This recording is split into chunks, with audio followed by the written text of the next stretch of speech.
Hello and welcome to the Our Prenup Lawyer podcast, where you and I get to learn more about prenups as I interview professionals from the fields of family law, couples counseling, and wealth management. I'm your host, Libby Garabedian. Let's get started. The information provided in this podcast is prepared by Our Prenup Lawyer for informational purposes only and does not constitute legal advice. The information is not intended to create an attorney-client relationship. This is not legal advice or a substitute for obtaining legal advice from an attorney. A person listening or watching should not rely upon it in any manner without engaging professional counsel. The podcast is intended to communicate general information and, because recorded, may not be current. On this episode of the Our Prenup Lawyer podcast, we have Jennifer Smith. Jennifer is an associate marriage and family therapist dedicated to supporting individuals, couples, and families through life's challenges. She brings a compassionate, client-centered approach that integrates evidence-based practices to foster healing, resilience, and growth. With a strong commitment to mental health advocacy, Jennifer helps clients navigate issues such as anxiety, depression, relationship dynamics, and life transitions. She is passionate about creating a safe, collaborative environment where clients feel heard, understood, and empowered to reach their goals. Hi, Jennifer. Thank you for being on the podcast. Yeah, hi, thank you. Excited to be here. Great. Let's get started. So how did you enter this career space and become a therapist? Yeah, so I actually had my own therapy, and then I was thinking on the other side, I'm like, I wonder where they're taking me. Like, I wonder where they're going from here. And I've always been interested in psychology. So I kind of did some personality tests, some career quizzes, and social worker, psychology kept showing up. And I was like, oh, this is something I should look into. And then I applied, and kind of the rest is history. And now I'm here. So it's funny. My sister's also a social worker. So I guess it kind of runs in the family. But yeah, I've been really enjoying it since. That's awesome. Yeah, you guys are all about helping others. Yeah, it's really cool. It's a very rewarding field. That's wonderful. So how is your approach different when you're working with couples versus individuals? Yeah. So when I'm working with individuals, they often come in with a problem or have been struggling for quite some time. They're feeling stuck.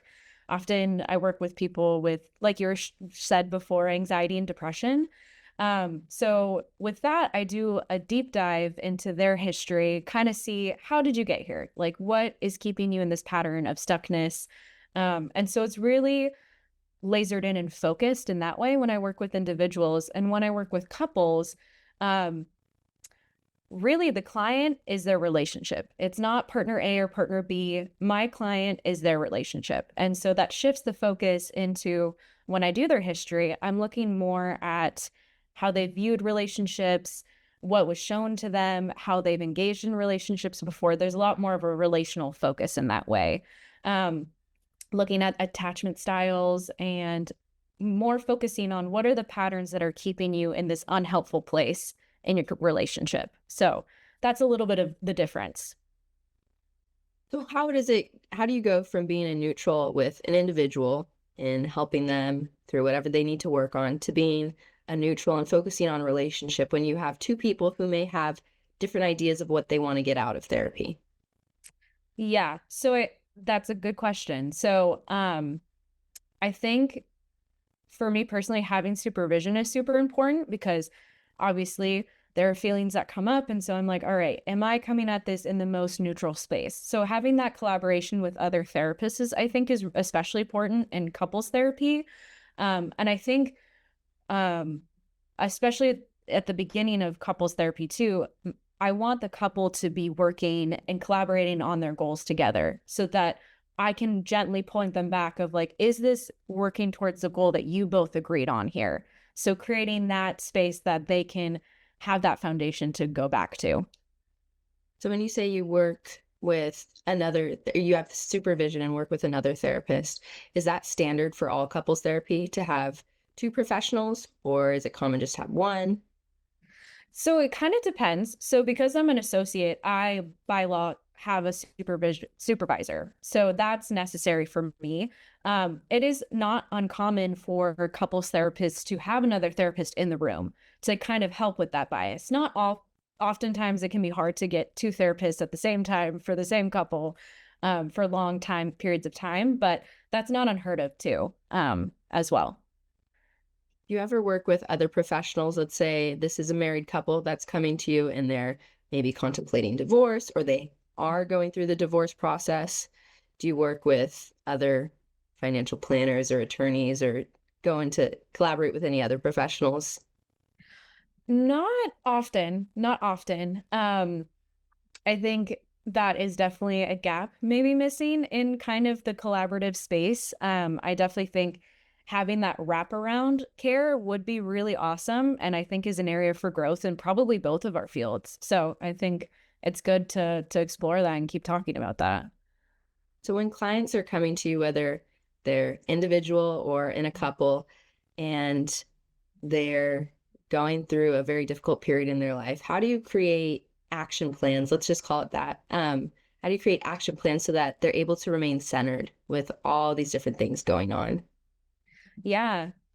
So definitely at the beginning of treatment, um, even before I see the client, I send paperwork, and part of the paperwork asks, what are three goals generally, what you are hoping to get out of our time together? Or what are you imagining you hope to feel like, what you imagine your life to look like? So that gives me a good starting point.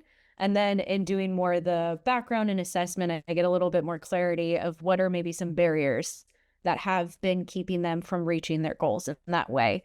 And so then we can kind of work backwards, connect dots a little bit of like, oh, this maybe is a piece where you need to process this a little bit more and spend some more time in that. And then in doing that, hopefully they move a little bit more closer to what they want. Whether it's through your intake form or just outside of it, what are some indications that a couple would benefit from therapeutic support? Yeah, I think, well, there's a really famous couples th- therapist. They're also a couple themselves. They're Gottmans. And so they have what they call the four horsemen. And signs of, um, these are just kind of red flags of unhelpful communication patterns, um, contempt, stonewalling. I'm struggling to remember the other two off the top of my head right now, but those are helpful more signs for me to kind of notice like this would be a good time to get help. And I think couples wait longer than they should, quote unquote, because there's still stigma around getting help, and um, there's a level of vulnerability that has to happen to get help, and so that I think that can be a large barrier to receiving it. So if couples come to you and it seems like the relationship in their eyes may be too far gone, um, how how do you handle that? Is there ever a point where you say, maybe this isn't a relationship worth saving, or maybe you would be better as individuals? Yeah. So as a therapist, I wouldn't say that because I want them to have the autonomy for it to be their choice. And I think um therapists are we're taught to our goal is not giving advice. Our goal is to empower clients to make decisions in that way. So I would invite them to explore where they feel like parts of this relationship are hopeless. Where do you feel like there's no progress to be made here? So getting really inviting the clients to get curious about why that thought is coming up for them. And then if they do decide, okay, what would a healthy separation look like for you guys? And maybe leading them into more of that next path. In that idea of autonomy and helping them come to their own decisions, what if you have couples who have it in their mind that, oh, I still love my partner, but my partner doesn't love me? But it's the same on the reverse side. I still want to be in the relationship. I love my partner, but they don't love me. How do you facilitate that communication when it seems as though their minds are already made up? That's a tough one. Yeah, I think a classic like therapist answer is like it depends. I think each couple is like so different, and um there may be attachment styles that are repeating themselves in this romantic relationship that is oftentimes in couples there's a avoidant partner and a pursuant partner that's more of an anxious style. And so it would be good to explore, hey, is this more of your anxious attachment wanting to latch on to your partner, and the other partner is feeling like, whoa, this is a lot, and pulling back. So I think there's a lot of layers to still kind of explore if they're feeling that like tension of like, I want to leave and this person wants to stay. So not as black as and white. Can you go into a little bit more about those types of attachment styles and how they present themselves in relationships? Yes. Yeah. It is a very interesting self-feeding loop that I think couples often come into therapy with.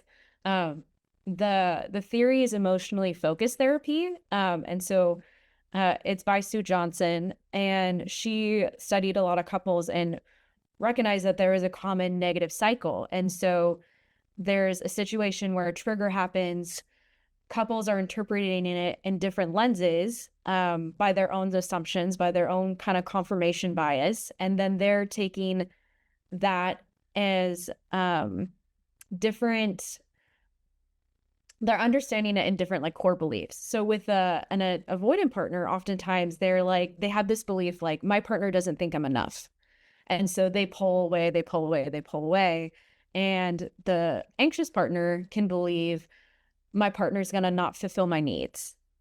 And so they're coming at it in that way. And so you can kind of see how those would maybe contradict each other and maybe elevate it. So oftentimes it's educating couples on that cycle, and then they can be a little bit more aware of when they're in that loop and hopefully start slowing it down. Can you ever have a combination where it's maybe someone is anxious and avoidant at the same time? Or is it typically they fall into either one or the other category? Yeah, I think you can have there's people, I guess, debate on how many anxious or how many attachment styles. Some say 3, some say 4. But there is anxious attachment patterns for sure. With anxiety, naturally there is an avoidance that kind of feeds your anxiety. You avoid the situation that makes you feel anxious, the anxiety gets bigger, and then it repeats. So there can be patterns of that avoidance in anxious attached people as well. It's just with the avoidant, more labeled avoidant partner, it's a little bit more intense or more obvious. When individuals are coming to you, you have your clients who are going through these life transitions, or maybe they're experiencing a change in identity. How do you help them manage grief or guilt or other emotions that are associated with these internal or external changes? Yeah, I think a good starting point when a lot is changing on the outside is to sit with what has been consistent for you in the inside. And that can look like oftentimes I do values work. So, like, looking at what values do you hold? Okay, how can we act in your life that is aligned with those values that have been consistent for you? Um, and that gives them a sense of control and autonomy. I also like doing exercises where it's let's draw the circle of control. What are things that are inside your circle versus what is on the outside of it? Because I think at times, naturally, as humans, we can spend a lot of time on the outside of the circle, what's out of our control, and it gets exhausting and invites anxiety to get heightened. So, kind of more of those grounding. Let's get back to you. Let's get back to what you can hold on to. And then I think other things can be explored, like grief and identity and things like that. So, in addition to the circle method, what other methods or tools do you employ when you're working with individuals? Gosh, a lot. I think it's I really try and base my treatment plans based off the client and what they're needing. So sometimes with more trauma, like focused work, that's a little bit more of like inner child, internal family systems, kind of a little bit more of, I guess, like heavy hitters of that. And also definitely grounding skills. I think grounding skills across the board is really important to have for clients, because I think when you're talking about difficult things, it's best when your body is in a space of regulation. And so I think that's when I think of that, it's definitely across the board for clients in that way. Yeah. So grounding skills is key. Yeah. In that trauma-based therapy where you're doing those deep dives into the past, is there still a forward-focused approach, or is that different when you're working with individuals who are struggling with different types of anxiety or depression that's unrelated to trauma? Yeah. I think with when it's maybe more of, okay, we're looking how to help you more now, I think a good starting point is assessing what's the severity of your symptomology looking like in your daily life. Like, I don't want to dive into your trauma if you can't handle daily living activities, you know? So I think that's where definitely that assessment piece that I do is really important. Like with social anxiety, if you're not going outside or you're not engaging in the world, I'm not going to, let's talk about the thing that happened to you when you were like 10, you know? So I think that is definitely a big piece is like, how can you handle what we talk about in the session out after it? Like, are you going to be able to keep doing your daily life? Because I don't want to send you out there and you can't function anymore. You know, that's not what I don't want to throw you in the deep end. So I think it's also some people are just a little bit more goal focused and that's okay too. So I think that's also another piece is like, what are they trying to get out of therapy? What do you think are some common misconceptions about therapy that make people think, oh, this isn't for me, or this isn't going to get me where I want to be in my life? Mm. Um, that's a good question. I think um I think sometimes people still think of therapists as like the classic like Freudian, we lay you on a couch, you just talk the whole time and we just listen and that's it. So like no work is getting done or you're not being challenged. I think that maybe is part of the the barrier there. I think with oftentimes with couples, there's a piece that like I come in and the therapist is gonna like I'm gonna be the problem child, quote unquote. Um, Oftentimes there's usually one partner that's kind of gearheading or spearheading like the therapy. So I think at times it's like, well, I don't want to go to therapy because I'm gonna get in trouble, quote unquote. So I think there's that piece too. But that's not the goal with couples therapy at all. So I think those maybe are some of the things that people still are like, I don't know. In that idea with couples therapy, where maybe one partner is pushing more, or like you said, spearheading it, how do you create a welcoming and comfortable environment essentially for the other partner or both of them to just know that it's not, you're not siding with one person over the other? Yeah, yes. I think that's very critical in the beginning for sure. So when I do couples therapy, I meet with the couple together in the first session, and then the subsequent two sessions, I meet with them individually. So I'll meet with partner A and partner B. And I think in those sessions, I really try to be like, hey, my goal here is not you're the issue. I really try and emphasize like my goal is to try and make your guys' communication improve. So I think that's one way to do it. I also think oftentimes it's the avoidant partner that's being dragged to therapy.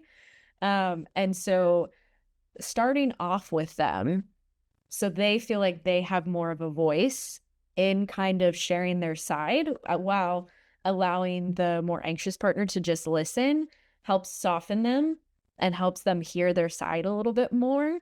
And I think that also helps too. So how do couples who, or individuals, anyone who's considering therapy, how do they find the right therapist for them? Yeah, I think it's kind of like dating.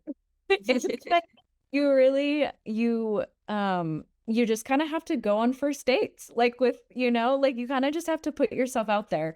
Um I think sometimes it's hard to get into therapy. Like a lot of evening slots are booked up for therapists. So it can be challenging to find someone in the first place. But I think Finding a good therapist, there's great tools. Psychology Today is a great one that you can filter your insurance, type of therapy you're looking for, if you like specific interventions, like if you're educated on which ones you like. So that can help narrow it down a little bit. Um, yeah, and I think just being transparent and clear with your therapist from the beginning and also giving them feedback. Like, I know it can be kind of intimidating, but we want that. Like, we want to hear what is working and also what's not working too, because we want to work with you. And that's definitely my approach. I'm definitely collaborative in that nature. So, it takes time. I would also encourage people, if it's not the first fit on the first try, that's okay. Like, I encourage them to keep looking. And that idea of continuing to, pursue other options to find what's best for you. What is something else that you wish more people knew about therapy? I think that I guess specifically, I think, individuals, I guess actually couples too. The work that you do here affects so many different aspects of your life. Like, it's not just, okay, I come in and I feel more capable of handling my anxiety. I think it really changes the way that you engage in the world.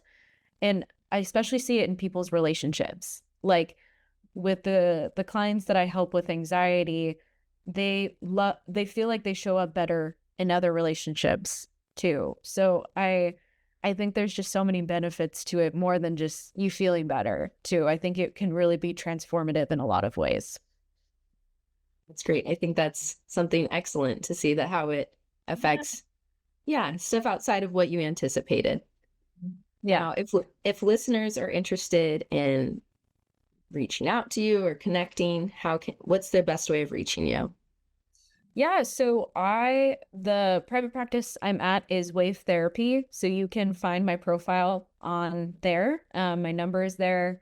My email is there. So yeah, if anyone has any questions or interested in trying out therapy, hit me up. Great. Thank you. Well, thank you so much for speaking with me on this episode, and I really appreciate everything. Yeah, thank you, Libby. This was awesome. So fun to talk about it. Great.